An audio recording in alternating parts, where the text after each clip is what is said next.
Okay. There we go. So again,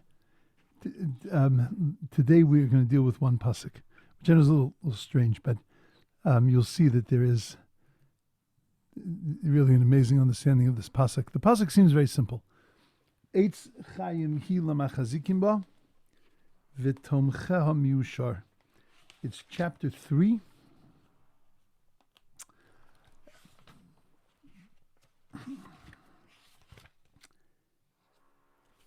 It's chapter 3, um,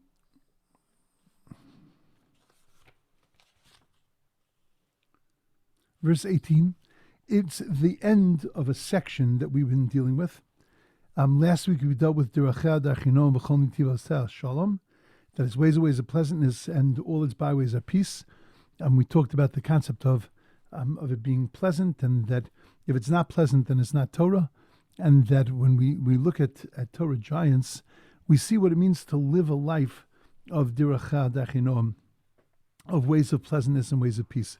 Told over an amazing story last week over Moshe Feinstein, and that was the idea that we put forward, and it was I think a beautiful idea. Now we have to deal though with the last pasuk of this, which is a very common pasuk. It's a pasuk that everybody's familiar with. Eitz Chaim hi lamachazikim ba. It's a tree of life that hold those that hold on to it, v'tomcheha meushar, and its supporters are praiseworthy. Now that sounds like it was written by some fundraiser. That not only is learning Torah good, but even if you support Torah, that's an important thing. Like why are we throwing that in? That v'tomcheha meushar. If the real thing is Eitz Chaim hi lamachazikim ba, so then the machazikim are the ones that it's an Eitz Chaim for, then what do we need the tomcha for? Why are we letting people be tomcha? Why are you letting people be just supporters? You should be on the top. You should be an Eitz Chaim. You should be part of that Eitz Chaim. You be part of the machazikim ba. So we have to understand what that whole interplay is. To understand this pasuk though, I want to take us out of town. I want to go on a long trip out of town. Has absolutely nothing at all to do with this pasuk of Eitz Chaim. I'll tell you where I want to go. Where I want to go is that I want to go to Bereshis. I want to go back into the Garden of Eden, and I want to go to the very beginning of the creation of the world. We find in the second chapter of Bereshis, right after Vayichulu Shemayim va'aretz v'chol tziva'am, right after it says that God finished creating the heavens and the earth, and this is the thing that we say every Friday night, Vayichalu b'yom hashvi malachto asher asa.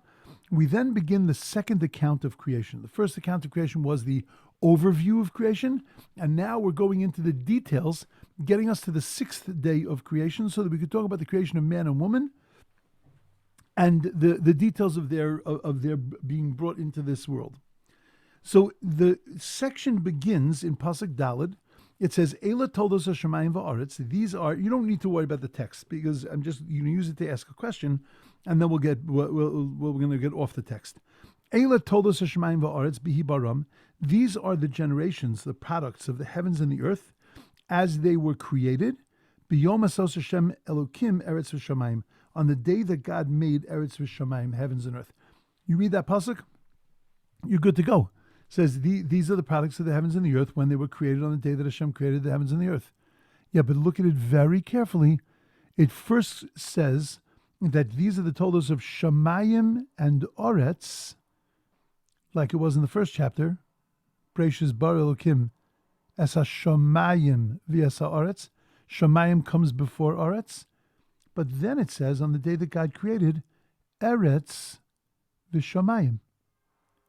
That's too much of an anomaly to just say, oh, it's not really significant. It's totally significant.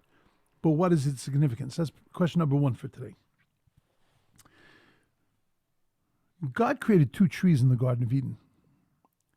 He created the tree of knowledge and the tree of life. The Eitz Hadas and the Eitz HaChaim. We spend most of our time on the Eitz HaChaim, the Eitz Hadas. We don't spend a lot of time on the Eitz HaChaim. When we see the prohibition that God gave to Adam, the prohibition was on the Eitz Hadas, the tree of knowledge, not on the Eitz HaChaim. There was no specific prohibition not to eat from the tree of life. Yet after Adam Arishon and Chava eat from the tree of knowledge, then God says at the very end of chapter 3, which is the whole debacle of the sin. So then Vayomer Hashem Elokim Heino Adam Ka'achad Mimenu Ladas Tovara. Now man knows like us the difference between good and bad. V'ata pen yishlach yodav v'lokach gam me'etz hachayim. I'm worried, says God, that now he's going to eat from the Eitz HaChaim, he's going to eat from the tree of life, v'achal v'chai l'olam, and he's going to live forever. So what's the only way that God can deal with it? Vayishalcheyu Hashem Elokim migan Eden. God tosses him out of the garden. La'avodas Adama, blah, blah, blah. Really? You never even told him that he couldn't eat from the Eitz HaChaim. It was never really a big deal. It was the big deal not to eat from the Eitz Hadas, but not the Eitz HaChaim. And now that all that's left is the Eitz HaChaim, now you throw him out of the garden. You don't just tell him, don't eat from that tree. You don't just tell him that if you eat from the tree, now it's going to be even worse for you. Look what happened. Your life collapsed. It's going to get even worse if you eat from it. You had sort of a good thing to hold over his head. No, now you got to throw him out of the garden. What's going on here? So I think to understand this, we need to go back to the very beginning of Gan Eden, of the Garden of Eden, and understand of exactly what was the Eitz Hadas, the tree of knowledge, and what was the danger of eating from the tree of knowledge. So we've spoken many times that originally sin was external. It was something that was truth or falsehood. It was pretty easy to discern. It was outside of us. It wasn't mixed into our very existence. I could look at something and easily identify that that was truth. I could look at something and easily identify that that was falsehood. That was a challenge, but nevertheless, it was a minor challenge. The greater challenge is when you are dealing with good and bad. See, when you're dealing with good and bad is subjective. Right and wrong, truth and falsehood, that's not subjective, that's objective. Good and bad are objective, because what's good to me could be bad for you. And what's bad for me could be, in fact, very good for you. In my own life, things that happen can be a mixture of both good and bad. And therefore, eating from the Eitz Hadas, from the tree of knowledge, now presented a much greater challenge. And the much greater challenge is that everything was going to become mixed with good and bad. No longer was it going to be, the choice was going to be between truth and falsehood, an objective choice. Now all choices were going to be subjective choices in order to be able to see the objectivity, and that was going to be much more complicated. That was the path that Adam Arishon chose. That path is the path of living in a material world. That's a path that you have to climb through as opposed to become elevated to. What would have been better had Adam Arishon chosen not to eat from the tree, then he would have been brought immediately into a world that was everlasting. And if a world that was everlasting, a world where there was going to be no death, there would be no reason to eat from that tree of life, because that itself was the tree of life. The life itself, the living itself, was an eternal living. But Adam Arishon wanted to work to get to where he got to, and therefore he chose eating from the tree of knowledge rather than from the tree of life. The ramification of eating from the tree of knowledge means that now you can't just elevate that existence and then bring it right away into this everlasting existence, into this eternal existence.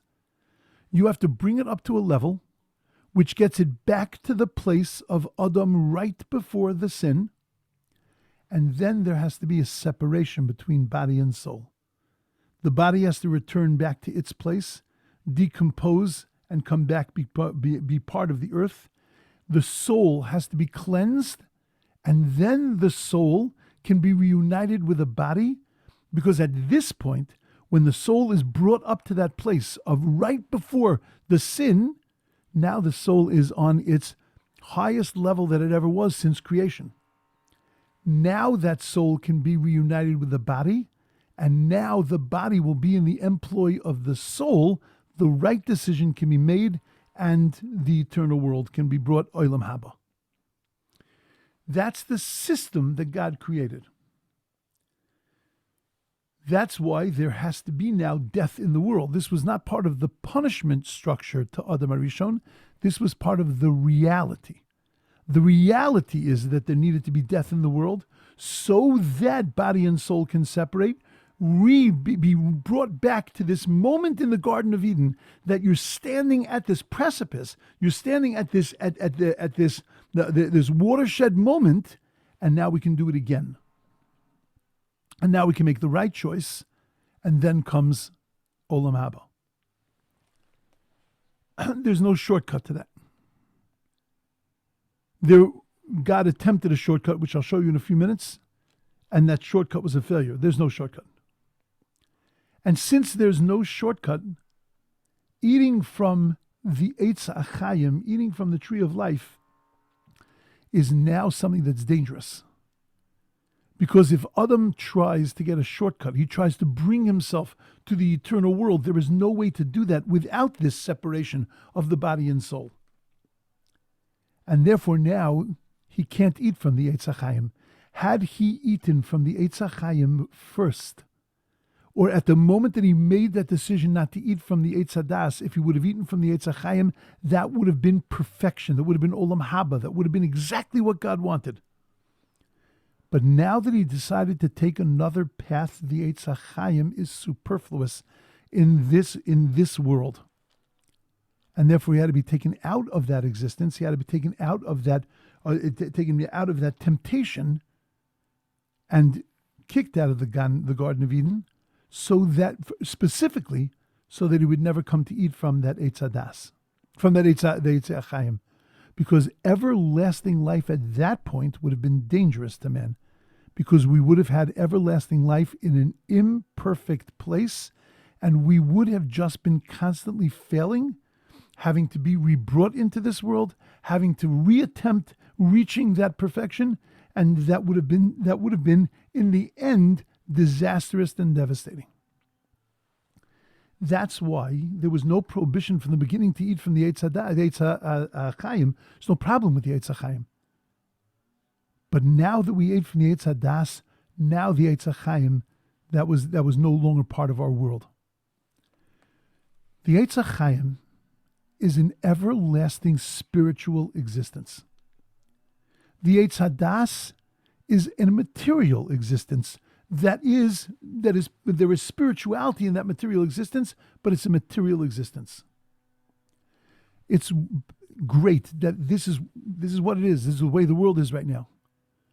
But I can't live without some kind of spiritual existence. In other words, granted that I can't eat from that Eitz HaChaim, from the ultimate spiritual experience, but I can't live without it either.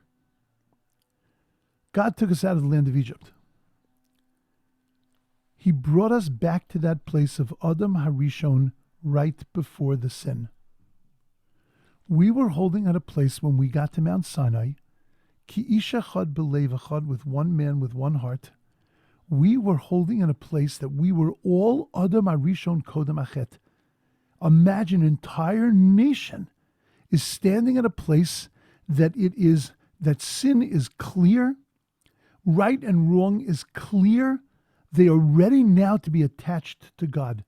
God reveals himself to the Jewish people. 49 days they're given to sort of ferment in that, to marinate in that. And Moshe is going to bring down those 10 commandments. And when Moshe brings down those 10 commandments, those tablets, that is going to be Olam Haba. We would have hit that place of Adam HaRishon after the sin, meaning, I should say it not that way, that Adam HaRishon without having sinned. And that we would have been brought into that place of making the right decision, and this would have been Olam Haba. The world would have been over. You and I wouldn't be sitting here today in this context, because we never would have had the experiences that we had. We never would have had the destructions of temples. We never would have had the exiles. We never would have had those experiences, and therefore we never would be in this place. But we once again made that decision, like Adam Arishon made, to take the more complicated way and to have things confused. You know, when God commanded us, we have two sets of 10 commandments, which we've spoken about before. In the laws, I'm just going to use the laws of Shabbos, but there are 5 laws that are there's a difference between the first set of 10 commandments and the second set of 10 commandments. I'm going to use the laws of Shabbos because it's the most dramatic. In one of the sets of 10 commandments, it says, Zachor et Yom HaShabbat lekadsho, remember the Shabbos day and sanctify it.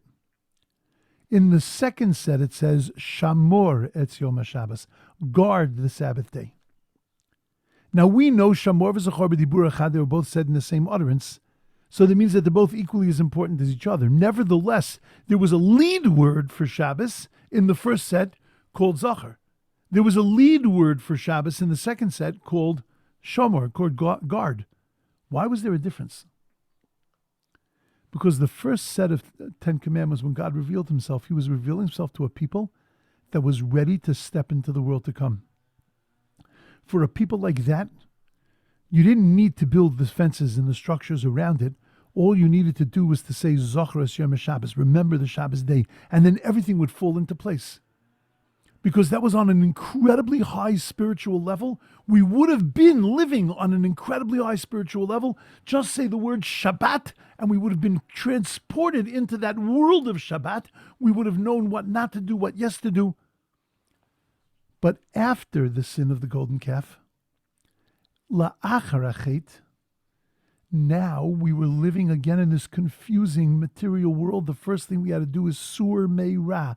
We had to remove the evil. We had to take away the negativity. We had to stop doing things. Shamor et Yom HaShabbat. Guard the Sabbath day. Don't do the negative commandments. Zachor is the positive things. Shamor is the negative things. Be careful not to transgress the negative things. And when you stop doing the negative things, then you'll Zachor. Then you'll be able to remember. But the focus now had to be not on just remember and be transported. We weren't in that place anymore.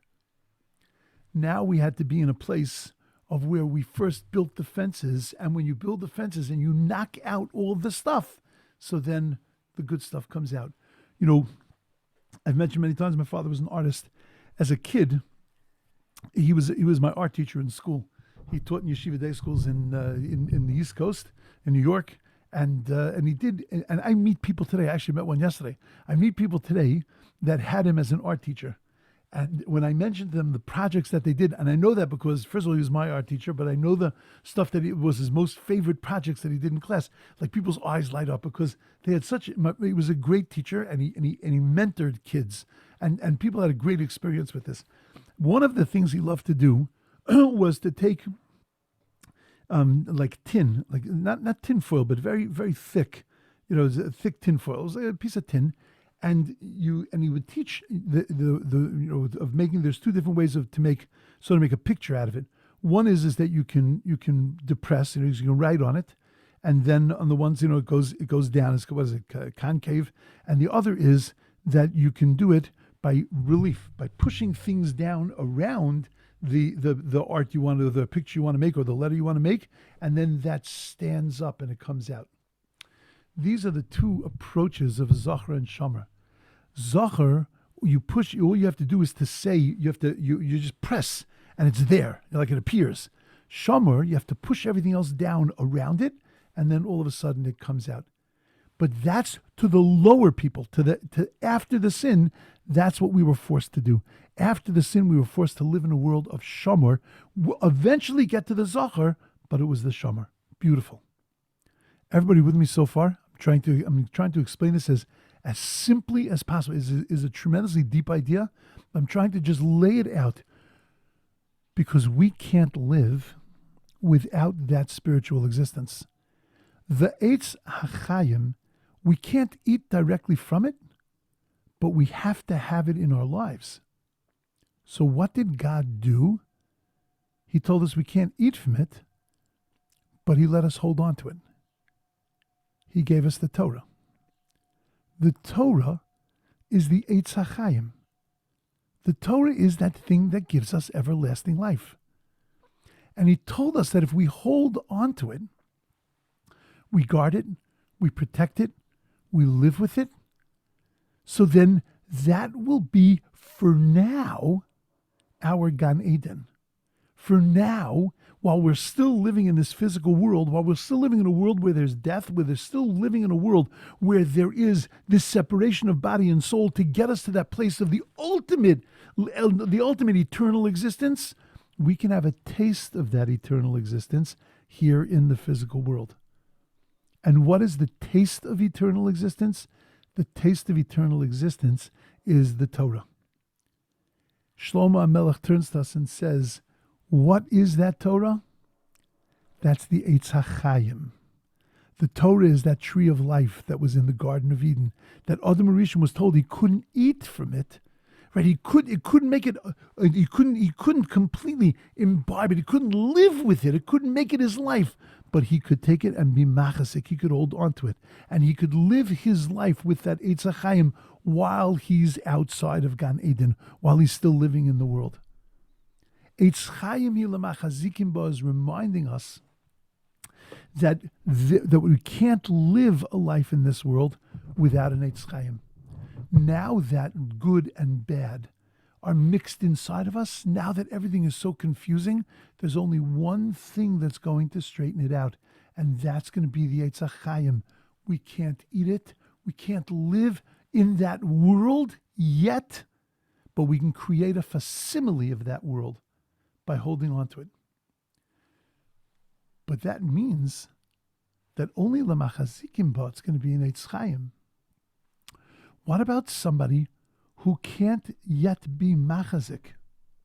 Somebody who can't hold on to it yet, but they can support it, they can look at it, they can appreciate it, they can desire it, they can make it possible for somebody else to do it, but they're just not there yet.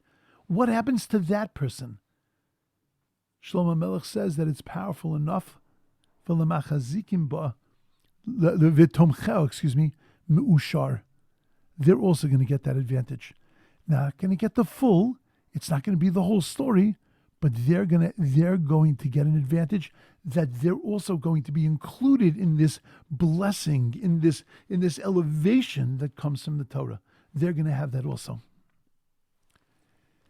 Yaakov Avinu gets mugged on the night before he's going to meet his brother.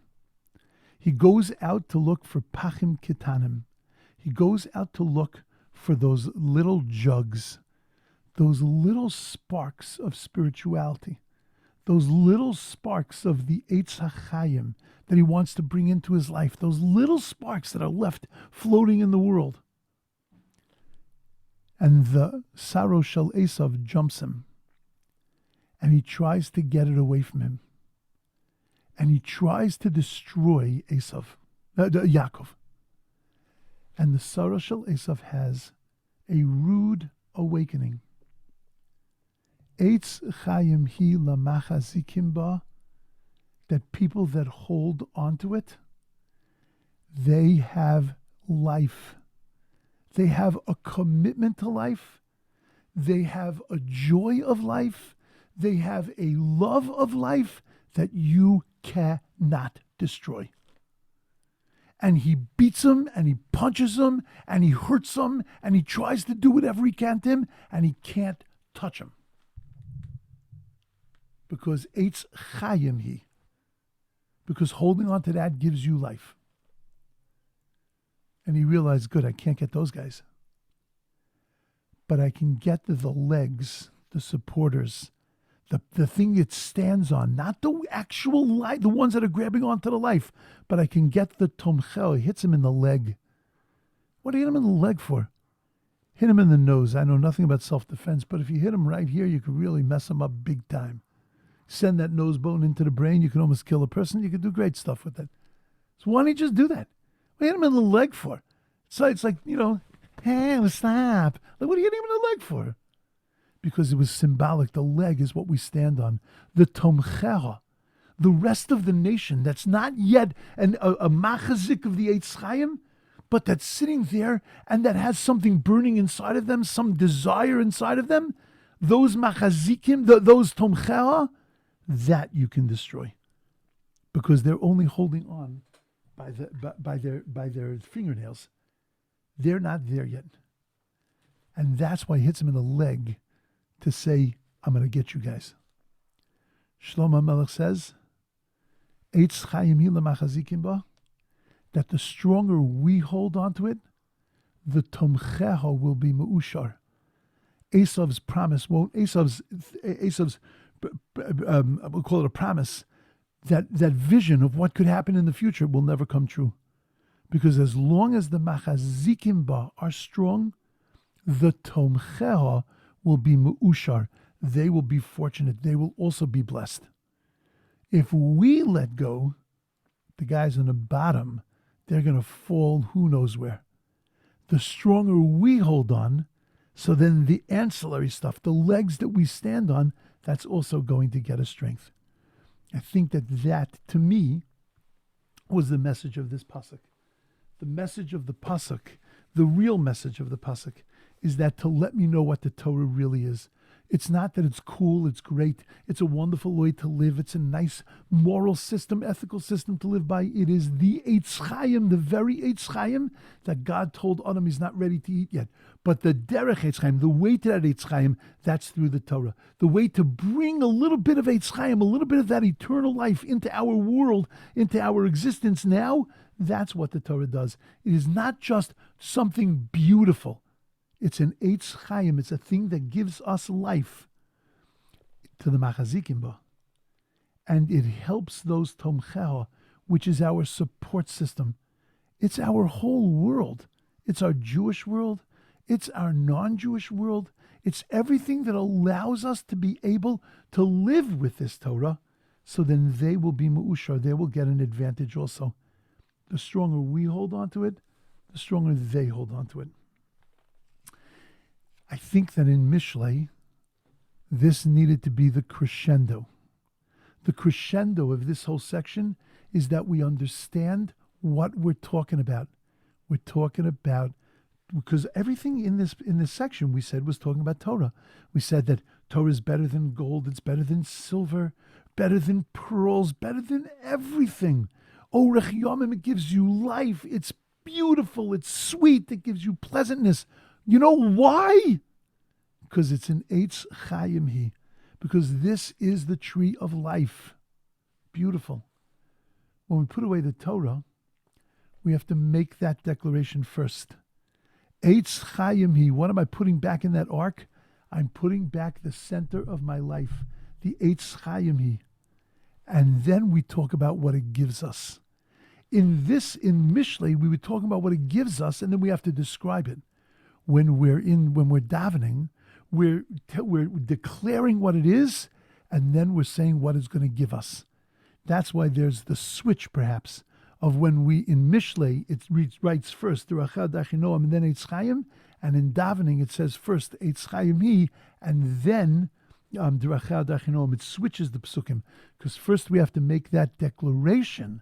Then once we make that declaration, then we can show what the ramifications of that are. The ramifications are that this is the most beautiful way to live. It's my thoughts. Can I ask? I beg questions. Yes. Yes, please. You said that we and Adam didn't get the chance to eat from the tree of life, but we can hold on to it. Right. Yeah. We can get the benefit of it without eating from it, which when we eat from it, it becomes eternal. Right. So in the story we all learn about the snake telling Eve that she could eat, and she said, we can't eat, we can't even touch it. The tree of... Or no, he told Adam. No, I can't remember. Correct. No, you got it right. But the tree of knowledge they were talking about. Right. But it's still the idea of you can eat it or you can't eat it, or you Oh, can touch it. I'm just but she thinking, is wasn't that? told you couldn't touch it. That was her problem. No, I know, but she added that. She added that because Yes, because in her mind, you we couldn't go near this thing at all, and that right, that wasn't that wasn't true. It was the eating from it that's the problem. Contemplating, right, thinking about it, touching it, no, not an issue. It's making it a part of yourself for the tree of knowledge. That was a problem right. before you got to life. But after they'd sinned by eating from the tree of knowledge, then they can touch, but they can't eat. They can still touch the tree of life. This issue of touching and eating. Correct, correct. Yeah, I'm yeah, making a distinction between touching and eating. That's correct. That's right. correct. And you've got it correct. I could use not a metaphor. I don't think is the right word, but I could use a different example of it. But that's what that's the way it appears to me. It's a touching eating thing, and that the Eitz Chaim we can't eat, but we can touch, and that's what the Torah is. So when do we get to eat from the Eitz Chaim? Lamaba That's all the Mabo. That's right. That's right. in the Leviathan stew. I don't know. That's Leviathan stew. That's right. You know why the Leviathan is going to be why it's a fish. This is the meal that we have to look forward to in Yemais Mashiach. It's going to be fish because a lot of times people go to a thing and they're worried about the kashrus. So when they're offered a piece of chicken or a fish, they'll say they take the fish because there's much less kashrus problems with fish. So we're worried we're going to have all the Jews together in the Mabu. People are going to ask who's the mashgiach. So they're going to say God. I'll have the fish. Okay. Okay, thank you. It's my thought. It's what I see from this pasuk. I think it's something to chew over, to touch and to eat. All right, everybody should have Thank you. a beautiful week. It was a heavy piece, but I think it's something to think about, and I think there's a lot of beauty in it. Yes. Thank you. Okay, it's great to see everybody. Very much. And Yetz Hashem, we'll see everybody next week. Okay. Thank you, Rabbi. Next week is Hanukkah, so maybe I'll. Yeah. I'm ready to start the next section of Mishlei, but maybe I'll do Hanukkah next week. Okay. Great. Thank you. All right. Take care, everyone. Thank you. Michael, it's good to see you.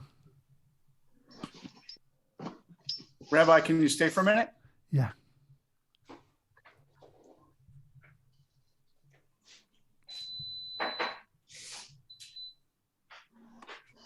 I'm gonna shut it down. I have to. I want to take it off the Yeah. the Okay, bye. recording. So I'll meet you back Okay. on.